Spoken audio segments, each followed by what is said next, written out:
Friday morning for this. Hopefully, you're having a nice chill Friday, and this presentation can be part of that.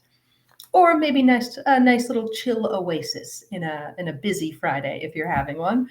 Um, we're going to talk today about learning to let go, how to sunset your marketing contacts, which can be kind of a difficult thing to do. You don't want to lose those leads, but there are some times when it benefits us to let go of contacts. So today we're going to cover basically a quick introduction to the topic. We're going to go over the importance of contact sunsetting, so why we want to be doing this. And then we're going to look at when to let go of a contact. I'm going to warn you, there's a little bit of an active learning section. I recently watched a YouTube video about using AI in schools and how important active learning is. So please engage with me and do a little bit of active learning with me when we come to that. And then once we've kind of thought about how to identify when to let go of contacts, we're going to talk about how to plan exit paths for them and how to actually implement this contact management plan that we're talking about today. So we're going to start at the beginning, the path to conversion. Most marketing teams have planned a path for contacts to follow to convert to becoming a customer. So this could be your nurture emails, where contacts are coming in from, whether that's forms on your website, that chatbot project for your website that you haven't quite gotten around to yet, or any other kind of conference lists, things like that, any other sources of your contacts. And then what you do with them, what marketing nurtures you enroll them into to get them to convert, whatever that end goal might be for your business, whether that's buying your product and service if you're a business, or if you're a nonprofit, whether that's just engaging with you and with your services on a different level. So, like I say, most marketing teams have planned this path, maybe not implemented it, or maybe not fully implemented it. I know how things work, how busy we all get, but you have a plan for it.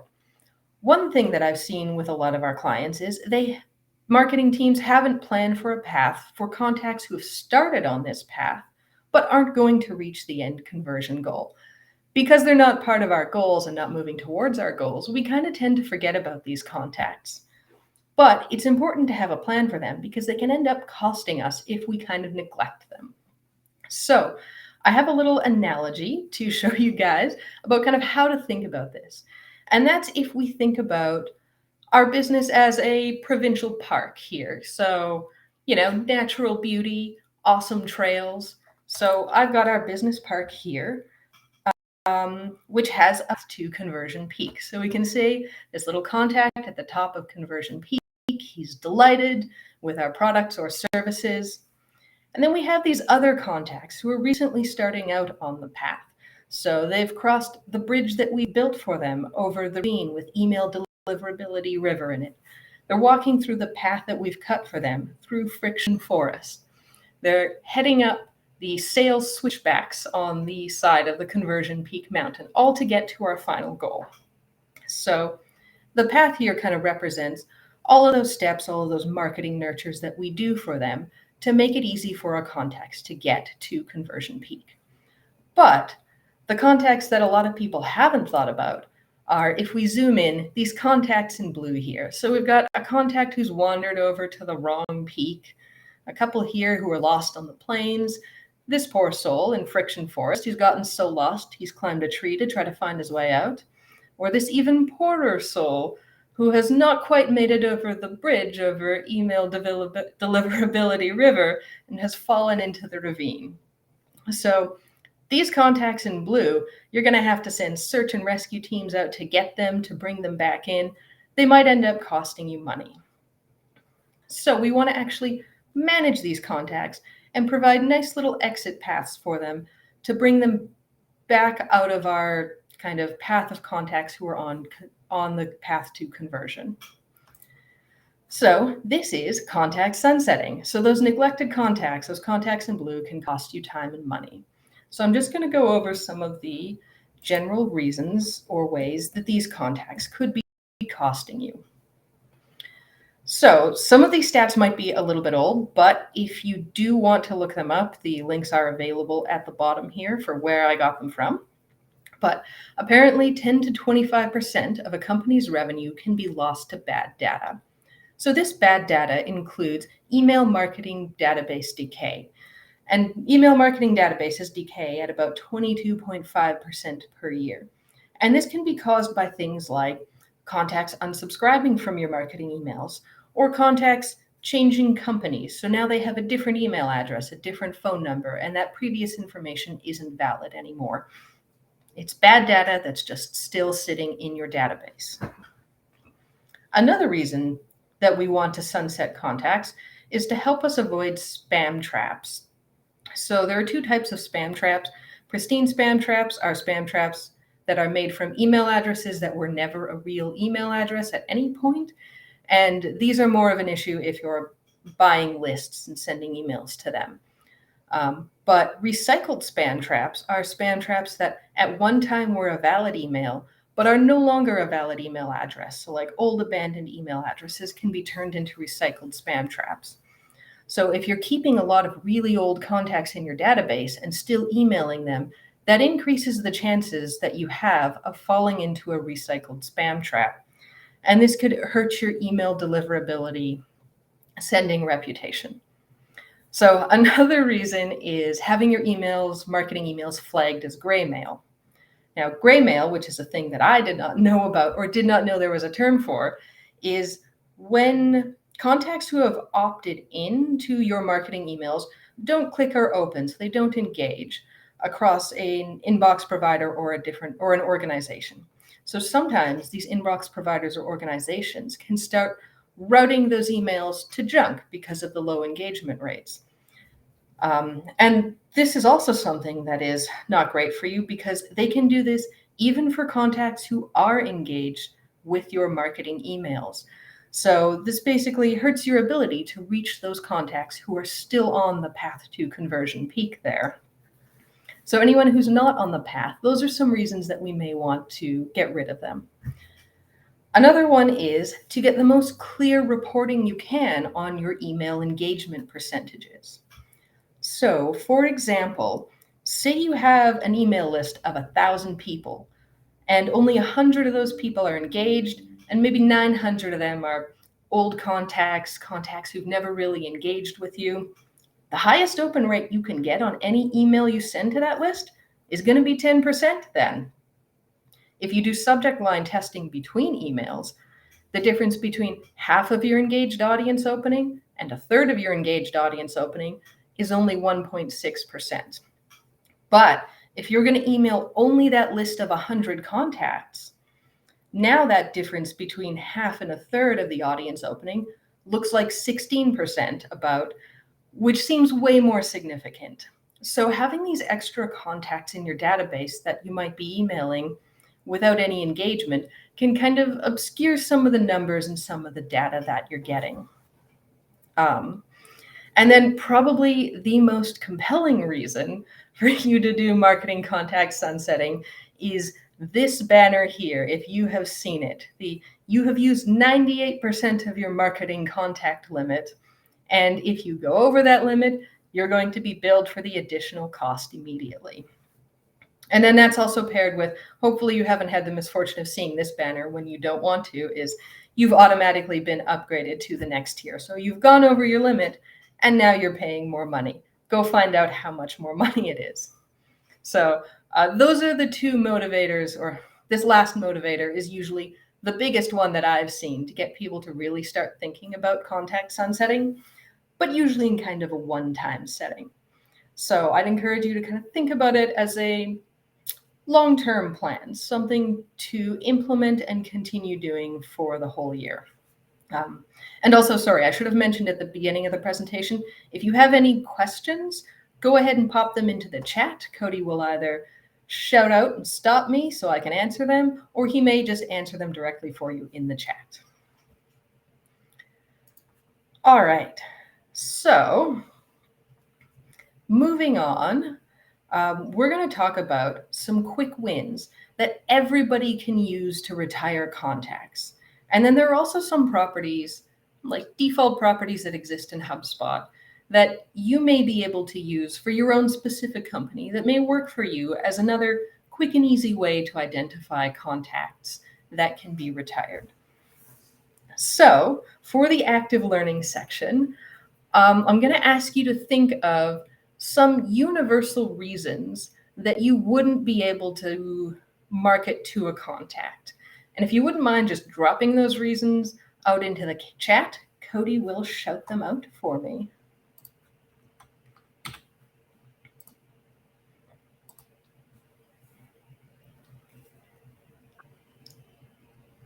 Cody, anything yet? Stephanie, unsubscribe people. Perfect. Leah, good, great idea. Mat leave and Pat leave. Okay. Bounced emails. Sorry, so Mat leave and Pat leave, you're probably going to get bounces on those because their inboxes will be either full or kind of temporarily, turned off. So if you don't mind, I'm going to add bounces to that. And Cody, sorry, what was that other one you said? Yeah, the next one was bounced email from Kara. Oh, perfect. And then changed company from Haley. And Stephanie, maternity leave or paternity leave. So basically, if somebody's, off for a period of time because they're, having or raising kids.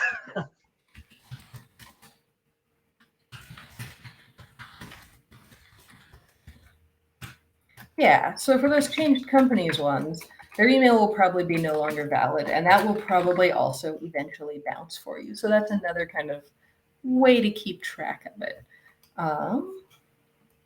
Let me just pop down to my list and see if we... Oh, yeah, so there is one more that I do have on my list of universal quick wins, and that is no email address.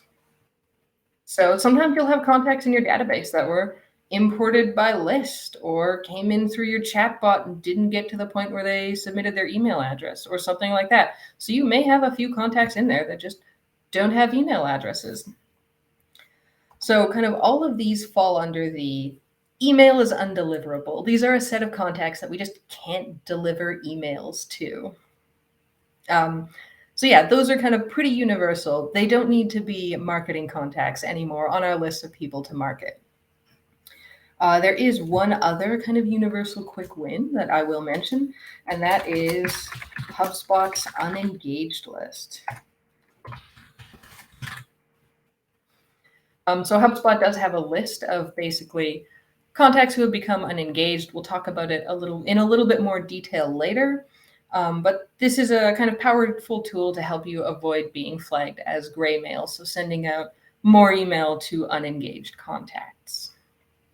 For company-specific quick wins, I will start off with a couple, and then I'll open the floor to see if you guys have any to add that I may have missed. So one of these is location. So we work with a client who only does business in Canada. They just can't sell to people outside of the US. So all of their forms to bring people in have the question, where are you located on it? And if anyone selects outside of Canada, it's pretty easy for them to identify, oh no, these people aren't, valid contacts to be on that path to conversion. They're never going to convert because they're outside of our target location. So for that company, location can be a really quick win for them to determine whether or not a contact should be a marketing contact. Another option that I've seen with some of our clients is conversion page. So generally, that is the careers form. A few of our clients have basically a HubSpot job application careers form on the website, or they have it capturing contacts and creating them in HubSpot. And a lot of times these HubSpot or the contacts created by submitting the careers form aren't actual leads. So they aren't people that we want to market to and nurture with the point of with the future approach of converting them. So conversion page might be another property that you could use to determine whether a few contacts are, relevant or not. And then I also have life cycle stage. So we do have a few clients who have territorial sales teams, let's say. So if they have a contact that has reached the sales qualified lead lifecycle stage and the sales team is working them, some sales teams just don't like marketing, sending additional emails and sending additional communications while they're working the lead. So sometimes the lifecycle stage for certain companies can be a quick win. So anything that's a sales qualified lead doesn't need to be marketed to at that point. And then the last one I have for company specific quick wins is original source. So we have a few clients who have Salesforce integrations. So anything that comes from Salesforce, they've told us the sales teams are working those contacts. We don't need to market to them. So we can use original source as one way to identify quick wins. Or one of our clients does a lot of one-to-one sales sequence outreach campaigns with lists that they'll upload to HubSpot. So certain imports can also be identified as quick wins that don't need to be marketing contacts. So if anyone has any other thoughts on any company-specific properties that you could look at, feel free to drop them in the chat. And we can take a look at a few of those other options. Competitors. Sorry, Cody? Stephanie shared competitors. So if you have certain email domains from your competition, mark anybody with company X as non-marketing. Oh yeah, that's a good one. All right. Anything else in the chat, Cody? Yes. So Stephanie also has a GDPR list of folks in Europe who have not expressly subscribed. Everybody's favorite, privacy law compliance.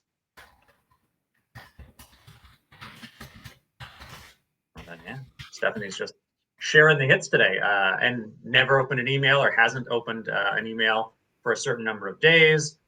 Kara, spam contacts. So, the people trying to sell you janitorial services. Okay. Oh, yeah. All right. So those are all some great ways to identify some quick wins of people who don't need to be marketing contacts. So thanks everybody for engaging so much with my active learning experiment. I really appreciate that. All right. So we will pop by and move on with the presentation. So we're going to talk a little bit next about planning exit paths. So just like you planned nurtures for your contacts coming in, you can plan unengagement flows and exactly when you want to let go of them. So one thing I will say is to not stop at the quick wins. So you can define exactly what an unengaged contact is. So we mentioned earlier about HubSpot's default unengaged contacts list. It's called unengaged contacts unless you've renamed it. If you're having trouble finding it, possibly because you renamed it, or possibly because it doesn't exist yet in your list of lists, to make it exist if it does not yet exist, just pop into any market email draft that you have, go to the Sender Schedule tab, and then down here you'll see a Don't Send to Unengaged Contacts checkbox. The first time or whenever you click on this hyperlink here, Don't Send to Unengaged Contacts, it'll bring you to the unengaged contacts list. If you have never clicked on that link before, that list won't exist in your account yet in your list of lists, but it will show up as soon as you click on that link for the first time. So HubSpot's unengaged contact list by default is set to basically set contacts who haven't opened any of the first 11 emails that you sent, or who didn't open any of the last 16 emails that you've sent if they have opened an email. And like I mentioned before, this is a great way to also manage kind of the possibility of being flagged as gray mail, because you don't want to be emailing contacts who aren't engaged with you. If you've sent someone 11 emails and they haven't opened any of them, chances are they're not going to open the 12th. So you can adjust this list a little bit to adjust these filters of send since last open or any of those numbers. You just need to clone the list and then you can adjust them to your own desire. So we have one customer or one client who maybe only sends about 2 marketing emails per year. And so with the default settings on this list, that is 5 to 8 years of unengagement for them to hit the unengaged list, which seems a little long. So for them, we can kind of look at maybe shortening some of those periods and number of sends. And you can also use your own custom list if you want. So if you do decide on a different unengaged list, you can use your own custom list, but you just need to add it into the Don't Send To section here to use. So that covers the unengaged contact list. And then another option that I think it was Stephanie already mentioned is using some of HubSpot's default marketing email properties to further refine who you consider an unengaged contact. So some of my favorites here are like last marketing email click date, last marketing email open date, and last marketing email send date. So I have a quick little example. We did have one client whose contact management got a little bit out of hand, and we found contacts where the last email send date was unknown, and the create date for the contact was more than 1 year ago. So generally, if you haven't sent a marketing email to a contact in 1 year since you met them, you're probably not going to start now. Or if you do, it likely won't be terribly effective. You may have missed your window to engage with that contact. Wherever you met them, whatever they were looking for, chances are they've already found it somewhere else. So these are great options, these additional default HubSpot properties regarding marketing emails to kind of fine-tune what you consider an unengaged contact. So when you're planning these exit paths, they might look different depending on the entrance path your contacts took. So for example, if you have contacts who are submitting a newsletter form, they're signing up to receive your newsletter, you might want to apply to them the unengaged rules from that default HubSpot unengaged contact list. So wait until they've received enough newsletters and not engaged with enough to be considered unengaged and let them go. But you might also get contacts from different sources. So for example, if you got contacts from a conference list, these are people who haven't explicitly engaged with you. They were just at the same conference as you. So both of these contacts would get created in HubSpot, but we might want to send the conference list their own special nurture, maybe to encourage them to submit the newsletter sign-up form to engage with the newsletter further. Then contacts who do engage with the newsletter will apply the regular unengaged rules, but contacts who haven't engaged with us and haven't signed up for that newsletter, we might decide to let go of those contacts immediately. So this kind of illustrates how different incoming paths can affect our exit paths and what we plan for them. So the upside to having a clear path to conversion for you is it does make it clearer for you to plan these exit paths and identify exactly when you should let go of specific contacts. So this is probably my favorite slide in the entire presentation. And that's because I actually started my career as a civil servant. So marketing was not something that I had done a lot of the first time that I had to do a contact management plan. And the question that just filled me with stress, just bothered my soul, kept me awake at night for my client was, what if I get it wrong and remove somebody who wants to get the emails and would eventually convert sometime in the future? Yes, this cost me many sleepless nights. So now, with the benefit of my current level of experience, I can answer that question with, one, this is pretty unlikely. So it is possible, but chances are these contacts have strayed too far from your entrance path that it won't really matter right now. So if we think back to our little conversion peak diagram there, and those little contacts in blue, the one that got lost in Friction Forest, not having a great time of it, even if we send out the search parties, find him, airlift him back to the trailhead, chances are he's not going to embark on that same path to conversion peak.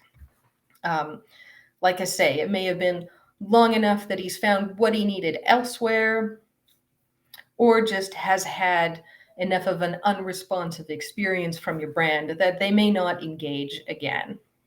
So not only is it unlikely that these contacts who have been neglected will convert sometime in the future, the gains you make on database management will likely outweigh any losses from people who get steered off too early. So like we were talking about, all of the kind of time and effort we have in identifying these contacts, in reaching out to them specially, and also all of that kind of cost of managing these old and unengaged contacts, it probably outweighs the, occasional contact that may convert if they do get steered off. So another reason, or another thing about this is that planning your exit paths allows you to easily enroll contacts in a re-engagement campaign before you say goodbye. So this is one of the reasons that I highly recommend planning, especially if you are nervous about letting go of contacts, is you can always let the contact tell you if they're ready to be let go.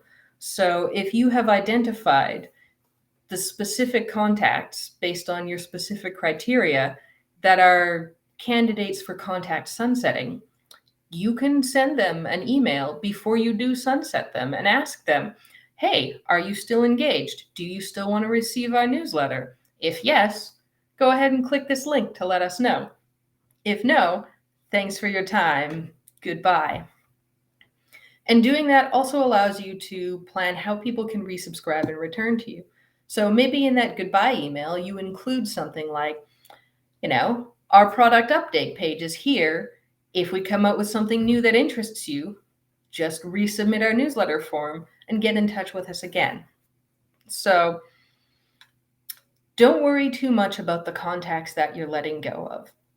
Like I say, it's probably a really minor impact on what's coming in. So you've got more important contacts to spend your time on, people who are actually on the path to conversion. And the more you plan about letting them go, the more you can feel okay with it and take some of those steps that you may feel you need to, like re-engagement campaigns or goodbye messages, to be okay with letting go of these contacts. So hopefully we are all okay with identifying and letting go of our contacts now. So now that we've decided who we need to let go of, the question is, how do we actually do it? So we do recommend doing contact sunsetting on a defined schedule at least once a year. So don't just wait until you get that banner from HubSpot saying you've reached your contact limit cap and have a nice little panic party trying to stay under the cap for the rest of the month. Do try to keep on top of it at a pace that kind of works for your business. If you're really close to the cap, maybe you've got to do it every 3 to 6 months. If you're far from your cap, don't use that as an excuse to just put it off forever. Make sure you do it at least once a year. So if you are on Marketing Hub Pro or higher, you have access to workflows and to marketing contact management in your workflows. So you can automate your marketing contact management to happen in real time, which is a great idea if you are able to. One of the advantages to this is you can kind of see how your database of contacts grows, how it increases in size, or maybe stays the same over time, or hopefully not, but maybe even decreases. Maybe you need to identify those trends and ramp up marketing efforts. If you're managing your contacts in real time, then you won't just see basically a graph of increasing number of contacts and then a big spike down when you retire a whole bunch in your once a year purge. So if possible, I do recommend automating your contact management to happen in real time where you can. So You've identified who doesn't need to be a marketing contact anymore, but how do you actually do this? How do you set up your workflows? How do you set up your plan? So from my experience, you can approach this from one of two perspectives. So you can either make a big list of who should not be a marketing contact, and then you set those to non-marketing contacts. Or you can make a big list of who should be a marketing contact, and then you can just set everybody else to non-marketing contacts. So when it comes to selecting an approach and which one works best for you, that might depend on how your business is set up, kind of what's in your HubSpot account and what your HubSpot is used for, or just whichever one clicks with your brain the best. So whatever approach kind of works best for you or makes the most sense for you is the one that you should use. So I have a couple of examples, one of each approach that I've used with a couple of our different clients, just to kind of help you wrap your head around how to start thinking about turning those lists of criteria into actual automated workflows. So if we look at our should not example on the left side here, for an education nonprofit, they had a HubSpot instance that was really marketing focused. So everybody in their HubSpot instance was there to be marketed to, was there to be nurtured. So this made it really easy for me to do kind of the should not approach of identify who should not be a marketing contact and set them as non-marketing contacts. So we made a list of the quick wins that we identified, people who don't need to be marketing contacts for those reasons, people who met our custom unengaged criteria as well. And then we had some of those different criteria based on different entrance points. So for example, the conference list imports. If they haven't engaged with us once we've tried to engage with them after the conference, we're going to let them go sooner than if they had come in through other means. So it was fairly easy to identify these groups that no longer needed to be marketing contacts. So yeah, our management approach was basically list them all out and then set them as non-marketing contacts. On the other hand, we're also working with a B2C company that builds fences for people. And so it was a little bit more difficult to use the should not be a marketing contact approach for them because they had all of their sales reps working out of HubSpot. So contacts were being created by sales extensions. They also had their billing platform attached to HubSpot. So contacts were being created for billing purposes. So the list of people who should not be a marketing contact was very long and very complicated for them. It was a lot easier to look at the list of people who should be a marketing contact. So we identified about 7 automated quote follow-up workflows that used marketing emails. And then they had 1 commercial newsletter list that they sent marketing emails to. And those were kind of the list of contacts that should be marketing contacts for them. And we could safely say everybody else shouldn't be a marketing contact. And so our management approach there was to basically create the list of contacts who are currently in the automated quote follow-up workflows and members of the newsletter lists, and then use our new workflow event triggers to set anyone who joins that list to a marketing contact and anyone who comes off of that list as a non-marketing contact when they exit those follow-up workflows. So those were 2 kind of very different situations where these 2 approaches kind of one fit a lot better than the other. So hopefully that gives you a bit of an idea of how to wrap your head around the different criteria that you have for contacts becoming non-marketing contacts and how to turn that into kind of a set of usable rules for you to start automating your contact management.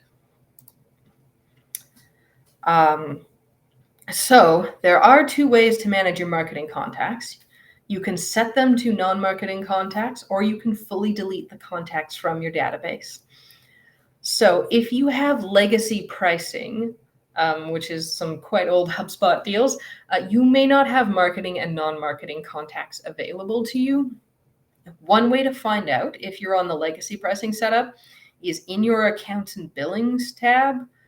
If you have this usage and limits tab, you are on the marketing, non-marketing contact style account. If you don't have the usage and limits tab, you're on legacy pricing, so you don't have the option to set contacts to non-marketing. You can also see some additional information about your marketing contact limit by just in the overview tab scrolling down to your list of products. And then in your list of products, it will say what marketing hub you have and kind of how many of your contacts are used and whether you have any kind of email sends. So these are also some cues here that they include 2,000 marketing contacts, whether you're on the legacy pricing or the kind of current pricing model for marketing contacts. If you are on the legacy pricing model and you find yourself hitting the cap frequently, switching to the marketing or non-marketing contact management model may be a way for you to save on your subscription costs. But to do that, you would definitely have to talk to your HubSpot sales rep about that. Between discounts and legacy pricing, there might be a lot of reasons why we can't speak to which one is better for you in every instance, but it is definitely an option worth exploring if you're near that cap and you're on the legacy pricing model. So, assuming that you are not on legacy pricing and you have the option to delete or mark as non-marketing contacts, you may be asking, if I can switch contacts to non-marketing and keep them all, why would I ever delete contacts? So there are some contacts, you can keep them all, but there are some contacts that it's fairly safe for you to delete. So contacts that you can't email anymore. Contacts with hard bounces because this email address is unknown or doesn't exist. You're never going to need to email those again. You can likely fully delete those. Same with contacts with no email addresses. Those are also contacts that you're just not going to be able to email. No sense in holding on to them. But before you do delete any of these contacts, just consider any other uses for the contacts. So maybe you have other platforms integrated with HubSpot, and if you delete that contact from HubSpot, your integrated other platform is just going to push it right back to HubSpot anyways. So in cases like that, it may not benefit you to delete them. Or maybe you'll need these contacts for reporting. So for example, if you need to report on how many people attended a specific conference, if you delete the ones who attended the conference and didn't have an email address, then your numbers might be a little bit off. So there are some contacts that you can consider fully deleting, but just make sure you don't need them for any other reasons. One thing that I will recommend is keeping your unsubscribed contacts.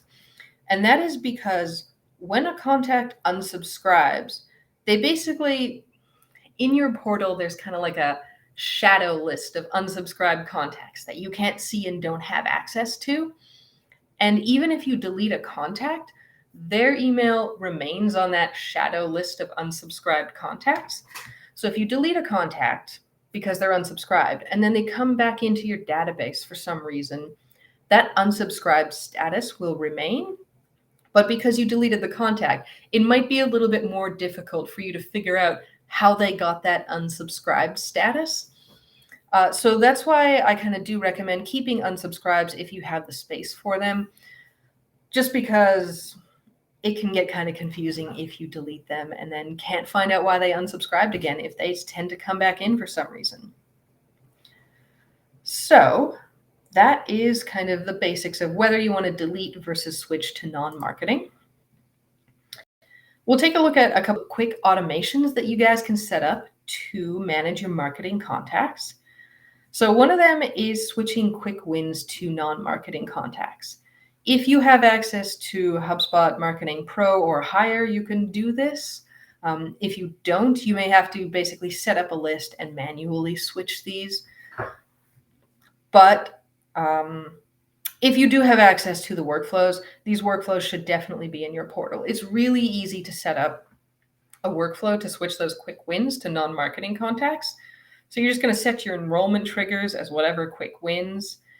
And then over here, there's this set marketing contact status set step. And then you just set as non-marketing contact, save, and you're done. This quick little two-step workflow can really help you automate managing your marketing contacts. So another place we can use automations, or another common automation that I've seen, is setting contacts as marketing contacts in the first step of a workflow that sends a marketing email. So if we had a putative nurture email here or email flow, I've seen a lot of people set marketing contact as the first step. What this usually tells me is that they do not have a contact management plan. They don't have a good sense of how their contacts are coming in, when they're coming in, who should be a marketing contact and who shouldn't be. They just kind of do this kind of blanket set everybody as a marketing contact before we send them an email to make sure that they get them. And one thing about this is it can be kind of tricky, or it's often forgotten, to set these contacts back to non-marketing contacts when we're done marketing with them. So just putting a step kind of at the end of a nurture workflow to set contacts back to non-marketing contacts, I don't really recommend, because often you may want to keep some of the contacts that went through this nurture workflow as marketing contacts. So for example, if a contact has entered this nurture workflow and then signed up for the newsletter while they're in the nurture workflow, we wouldn't want to set them as non-marketing contacts before they leave the workflow. So yeah, if you are setting contacts as marketing contacts right before you send them marketing emails, just make sure that you have some sort of plan to make sure that they get back to non-marketing contacts somewhere. And I do recommend keeping your marketing contact management plan and your marketing contact management workflows kind of separate from your actual email sending workflows. So that is it for me. That's kind of what I have for marketing contact management. I really hope that you all got something out of this presentation, that if you don't have a marketing contact management plan, that you feel you have kind of the foundation and enough direction to start thinking about a plan and implementing a plan, how exactly to wrap your head around it. So I want to thank everybody for coming, and thank you again for participating in my active learning experiment. I really appreciate that. Cody has recorded this presentation, so the recording will go out with the slide deck. So if you have any questions that come up for me later, feel free to send me an email. My contact email is over here. And again, if you think you need any professional help with a contact management plan, definitely get in touch with me, because it is something I love doing. Oh boy, do I love having plans and making sure my clients have plans and are on top of their contact management. So if you do need help with that, definitely let us know. I wanted to let you know that our next HubSpot user group is going to be about setting up your portal for your users. So we're thinking sometime in June. And basically, recently HubSpot has come out, probably over the last 6 months, come out with a lot of different kind of tools that you can leverage to really make things like data entry or just getting around in your portal, seeing the data that users need, a lot easier for your users. And a lot of the portals that I've seen, and even a lot of my clients, we haven't gone back and revisited, how can we make this better for our users? So for our next HubSpot user group, we kind of want to just tie that all together in a nice little summary package so that you can all go and set up your users for success. So we have about 15 minutes left in our time. So I'm going to open the floor to any questions or answers period. Any questions, if anyone has any, we will go over those. But thank you again, everybody, for joining me. Well, while people are potentially typing any questions they have, I'll ask one. With those quick wins, do you envision that usually as one big workflow of enrollment criteria equals any of these quick wins, mark as non-marketing contact? Or do you usually have those set up as, say, 6 or 7 or 8 different workflows, each triggering and setting people as non-marketing?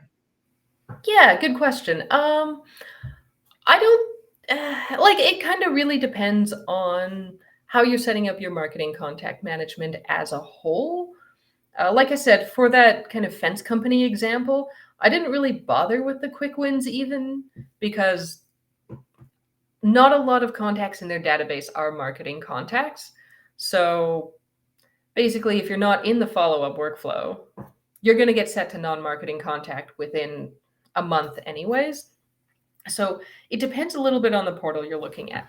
But as a general rule, if you're just setting up a quick workflow to set all those quick wins to non-marketing contacts, personally, I do it as one workflow because I like to keep things together and tight if possible, with just each one as an or criteria enrollment filter. So because there's not a lot of variation in what you're doing, depending on which of those quick wins criteria a contact meets, you probably don't need multiple workflows for that. So it might be easier for you to kind of manage your list of quick wins if you keep it all in one place.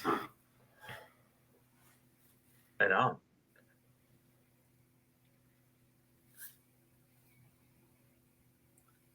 Okay. Anything else in the chat, Cody?